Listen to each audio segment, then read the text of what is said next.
এই সব কি এই এর থেকে নিয়ে আসেন, কক্সবাজার চিটাগাংয়ের থেকে নাকি? ওইটা আনি রাইল বাজার, এখানে সবাই এর নামে টন হিসেবে বড় আলু। আপনার তো ওখানে যাই তাহলে তো সুবিধাই তো, তাহলে আরো কমে কিনতে পারতেন তাই না? আরে বাবা অনেক অনেক খাই, অর্ধেক খাইয়ে কিনতে চান বাবা, আমি বুঝি তো।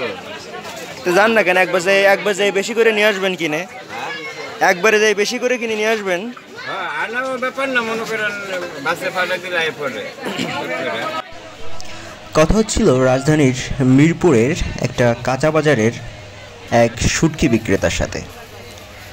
তো ইনি মূলত শুটকিরই দোকান দিয়ে থাকেন এবং দোকানটি সকাল থেকেই দুপুর 2টা-3টা পর্যন্ত তিনি খোলা রাখেন।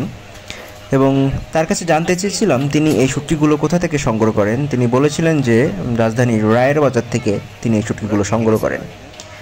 হয়তো কক্সবাজার বা চিটাগাং এলাকার থেকে এই শুটকিগুলো সংগ্রহ করলে কিছুটা কম দামে ক্রয় করতে পারতেন এবং তাতে বেশি লাভ করতেন, কিন্তু তার পরিবহন খরচ বা যাতায়াতের যে সুব্যবস্থা বা নিজস্ব ব্যবসা থাকার কারণে সে যেতে পারে না।